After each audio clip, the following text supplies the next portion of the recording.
வணக்கம் திருவருள் குடும்பம். ஆத்திசூடியில் என்னோட பர்சனல் ஃபேவரட்டான ஒரு ஆத்திசூடி இது 3வது ஆத்திசூடி. இது என்னென்னா இயல்வது கரவேல் அப்படின்னு சொல்கிறாங்க. இயல்வது கரவேல் அப்படின்னா என்ன அப்படின்னா, இயல்வது அப்படின்னா உங்களால் முடிந்த, உங்களுக்கு வரக்கூடிய, உங்களால் ஆன மட்டும் உங்களுக்கு என்ன வருமோ, உங்கள்கிட்ட என்ன இருக்கோ, உங்களால் என்ன முடியுமோ, இதுதான் இயல்வது. கரவேல் அப்படிங்கிற வார்த்தைக்கு அதை ஒழிக்காதீங்க, அதை மறைக்காதீங்க, அதை தனியாக அப்படி ஒதுக்கி வைக்காதீங்க அப்படிங்கிறதான அர்த்தம். அதாவது உங்களால் இயன்றதை மறைத்து வைக்காதீர்கள், ஒழித்து வைக்காதீர்கள் அப்படிங்கிறது இதுக்கு அர்த்தம். பொதுவாக இந்த ஆத்திசூடிக்கு என்ன சொல்லுவாங்கன்னா, முக்காவாசி பேர் என்ன சொல்லுவாங்கன்னா, உங்ககிட்ட இருக்க பணத்தை, உங்கள்கிட்ட போதுமானதை தாண்டி கொஞ்சம் கைமீறி உங்களால் முடியும் அப்படிங்கிற பணத்தை நீங்கள் ஒழிச்சு வைக்காதீங்க, மற்றவங்களுக்கு கொடுத்து உதவுங்க அப்படின்னு சொல்லுவாங்க. அதாவது உங்கள்கிட்ட இருக்கிறத ஒழிச்சு வச்சு சேர்த்து வச்சு என்ன செய்ய போகிறீங்க, மற்றவங்களுக்கு கொடுக்கறது மூலமாக உங்களுடைய பண்பு பெருகும், அறத்தை நம்ம வளர்க்க முடியும், ஒரு ஈகை பண்பு வரும், பிறருக்கு அதன் மூலமாக நன்மை கிடைக்கும் அப்படிங்கிறத பொதுவாக எல்லாருமே சொல்லுவாங்க. அது ரொம்ப நல்ல கருத்தும் கூட. அது ஒரு வெளிப்படையான ஒரு நேரடியான கருத்து. ஆனால் பெரும்பாலானோர் இதற்கு இன்னொரு அர்த்தம் இருக்குது, அதை சொல்கிறாங்க. பட் அந்த அளவு அதை உற்று நோக்கி சொல்கிறாங்களா அப்படிங்கிறது எனக்கு தெரியல. அதோட இன்னொரு அர்த்தம் என்ன அப்படின்னா, உங்களால் இயன்றதை ஒழித்து வைக்காதீர்கள் அப்படின்னா, பிறப்பாலேயே நமக்கே தெரியும், நம்மளே அறியாமல் நமக்கு ஒரு திறமை இருக்கும். சிலர் ரொம்ப அழகாக பாடுவாங்க, சிலர் ரொம்ப அழகாக நடனம் ஆடுவாங்க. நீங்கள் பெரிய பெரிய லெஜண்ட்ஸ் எல்லாம் பார்க்கலாம். கணித மேதை ராமானுஜம், அவருக்கு இயல்பாகவே இறைவனோட அருளால் கணிதம் அப்படியே கொட்டுன்னு கொட்டி இன்ன வரைக்கும் அதற்கு விடை தெரியல, அதை முடிக்க முடியாமல் தவிர்க்கிறாங்க. இன்னும் அது பல நூறு காலங்களுக்கு ஒரு அது என்ன சொல்கிறது, அது ஒரு காவியமாக இருக்குது. அது ஒரு கணித காவியமாக அவர் கொடுத்துட்டு போயிருக்காங்க. அதாவது இறைவன் நமக்கு கொடுத்த திறமை, அதுதான் நம்மளால் இயன்றது. சிலர் ரொம்ப நல்லா சமைப்பாங்க, நம்ம ஒரு சமையல் செய்வோம், அதே தான் அவங்களும் செய்வாங்க. ஆனால் அவங்க கைப்பட்டோன்னா அதோட ருசியே வேறு. அதே போல் சிலர் ரொம்ப அருமையான குரல், அழகான பேச்சு திறமை, சிலர் முடிவெடுக்கிறதுல கிங்காக இருப்பாங்க, சிலர் காசை கையாளுறதுல ரொம்ப பெரிய ஆளாக இருப்பாங்க. இப்படி இறைவன் நமக்கு கொடுத்த திறமை இருக்குது பார்த்தீங்களா, இது ரொம்ப உன்னதமானது. இந்த உலகத்தில் பல பேரை இறைவன் படைச்சிருக்காரு. ஆனால் நமக்குன்னு பிரத்யேகமாக அவர் ஒரு திறமையை கொடுத்துருக்காருல, அந்த திறமையை நீங்கள் ஒழிச்சு வைக்காதீங்கன்னு சொல்கிறாரு. நம்மக்கிட்ட இருக்க திறமையை நம்ம நிச்சயமாக வெளிக்காட்ட தான் நம்ம முயற்சி பண்ணுவோம். ஏன்னா நம்மளுடைய திறமைகளை வெளிக்காட்டுறது மூலமாக ஒரு ஆன்ம திருப்தியை நம்ம அடைவோம். ஆனால் அதை நீங்கள் ஒழிச்சு வைக்காதீங்க அப்படின்னு அவை பாட்டி ஏன் சொல்கிறாங்க, அவங்க பல விஷயங்களை பார்த்தவங்க, மிகுந்த அனுபவசாலி. அப்படிங்கிறப்போ என்ன பார்த்துருப்பாங்கன்னா, ஒரு மனிதனை இன்னொரு மனிதன் கை கொள்ளுதல், ஒரு அடிமைப்படுத்துதல், அவனை ஒரு சின்னதாக ஆக்க முயற்சி செய்தல். அதை எப்படி செய்வாங்க அப்படின்னா, உங்களுடைய ஆன்மாவையே அவங்க குறுக்கிடுவாங்க.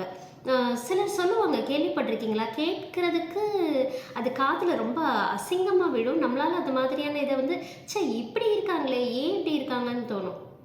ஆனால் சிலர் செய்வாங்க, நம்மளே அதை காதுபட கேட்டிருப்போம். இந்த மாதிரி 10 பேருக்கு முன்னாடி நீ பாடாத, இந்த மாதிரி 10 பேருக்கு முன்னாடி நீ ஆடாத, ஓ உனக்கு சம்பாதிக்கிறோங்கிற திமிரா, ஓ இந்த திறமை இருந்தால் நீ பெரிய ஆளா, இப்படிலாம் கேட்பாங்க. ஒரு திறமைங்கிறது மதிக்கப்பட வேண்டியது, முதல்ல உங்களால், ரெண்டாவது மற்றவர்களால். அப்போது உங்களுடைய திறமையையே உங்களுக்கு எதிரான ஆயுதமாக மனிதர்கள் பயன்படுத்துகிறாங்க. அதுக்கும் ஒரு திறமை வேணும்னு வைங்க. ஆனால் மற்றவங்க சில விஷயங்களை சொல்கிறாங்க, நீ பாடாத, நீ ஆடாத, நீ நடிக்காத, நீ நல்லா படிக்காத, நீ வெளியில் போகாத, நீ வேலைக்கு போகாத, நீ உனக்கு சமையல் பண்ணாத, உனக்கு எது நல்லா வருதோ அதை நீ பண்ணாதன்னு சொல்லி உன்னை மட்டப்படுத்துகிறாங்க. உன்னை ஒரு கீழ்நிலையில் வைக்கக்கூடிய மனுஷங்க சில பேர் இங்கே இருப்பாங்க. இதை பண்ணாத, அதை பண்ணாத அப்படின்னு உங்களால் எதெல்லாம் திறமையாக செய்ய முடியுமோ உங்களுடைய திறமையை சப்ரஸ் பண்ணுற மாதிரி, உங்களோட திறமையை முடக்கி வைக்கிற மாதிரி சிலர் உங்கள்கிட்ட நடந்துக்குவாங்க. அந்த மாதிரி மனிதர்களுக்கு உங்கள் மேலே அதீத பொறாமை இருக்குங்கிறத நீங்கள் புரிஞ்சுக்கோங்க. அப்படிப்பட்ட மனிதர்களை நீங்கள் உங்கள் வாழ்க்கையிலேருந்து விலக்கி வைங்க. ஏன் அப்படின்னா, அதை நீங்கள் ஒழிச்சு வைக்காதீங்க அப்படிங்கிற கருத்தை ஔவையார் உங்கள்கிட்ட தான் சொல்கிறாங்க, அந்த 2வது மனுஷங்கள்கிட்ட சொல்லலை.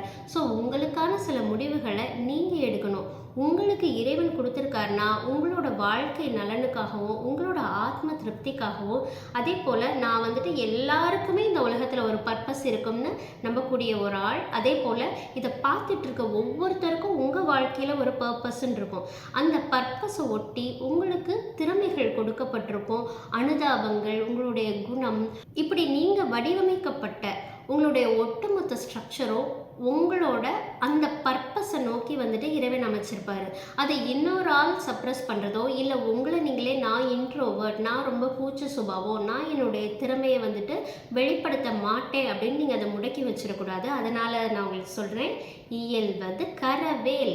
அப்போது உங்கள்கிட்ட இருக்க செல்வ வளங்களை உங்களுக்கு போதுமானதாக இருக்குது, உங்களால் முடியுங்கிறப்ப நீங்கள் கொடுத்து உதவுங்க. அதே நேரம் உங்கள்கிட்ட இருக்க திறமைகளை நீங்கள் ஒழிச்சு வைக்காமல் தயவு செஞ்சு உங்களுக்கு நீங்களே உதவி செய்யுங்க. அதே மாதிரி உங்களை சப்ரஸ் பண்ணக்கூடிய, உங்களை முடக்கக்கூடிய மனிதர்கள் இருந்தாங்கன்னா தயவு செஞ்சு அவங்கள உங்கள் வாழ்க்கையிலேருந்து எப்படியாவது, உடனே முடியலையாட்டியும் கொஞ்சம் கொஞ்சமாவது எப்படியாவது விலக்கி வச்சுருங்க. அது நீங்கள் உங்களுக்கு செய்யக்கூடிய மிகப்பெரிய ஒரு நல்லதாக இருக்கும். அப்பாடா, எனக்கு நான் இப்போ தானே ஒரு நல்ல காரியம் பண்ணியிருக்கேன் அப்படின்னு நீங்கள் கெத்தாக உங்கள் காலரை தூக்கி விட்டுக்கலாம். மனிதனோட உணர்ச்சிகளும் அவன் மனிதர்களை கையாளுற விதமும் எல்லா காலத்துலேயும் ஒன்றா தான் இருந்திருக்கு. டெக்னாலஜிஸ் தான் காலம் மாற மாற மாற வித்தியாசமாக மாறி இருக்கு. ஸோ ஔவையார் பொதுவாக மனித குணம் சார்ந்த, உணர்ச்சி சார்ந்த விஷயங்களை நமக்கு சொல்லி கொடுத்துட்டு போயிருக்காங்க. இது நிச்சயமாக உங்களோட லைஃப்க்கு உதவியாக இருக்கும். இதை பேரண்ட்ஸ் பார்த்துக்கிட்டு இருந்தீங்க அப்படின்னா குழந்தைகளுக்கு சொல்லிக் கொடுங்க. Self love is very important அப்படிங்கிறத. அதே நேரம் ஈகை பண்பையும் வளர்த்துக்க சொல்லிக் கொடுங்க. இல்லை சில நேரங்களில் பெரியவங்களுக்கே என்னையவே சப்ரஸ் பண்ணுறாங்கப்பா, என்னையவே கொடுமைப்படுத்துகிறாங்கப்பா அப்படின்லாம் நீங்கள் நினச்சிங்கன்னா இதை உங்களுக்கான மெசேஜாக நீங்கள் எடுத்துக்கோங்க. இறைவன் உங்களோட காதுகளில் வந்து விஸ்பர் பண்ணுறாரு, உங்களோட காதுகளில் அவர் சொல்கிறாரு அப்படின்னு நீங்கள் நினைங்க. தயவு செஞ்சு உங்களுக்காக நீங்கள் நில்லுங்க. ஓகேவா? நன்றி, வணக்கம்.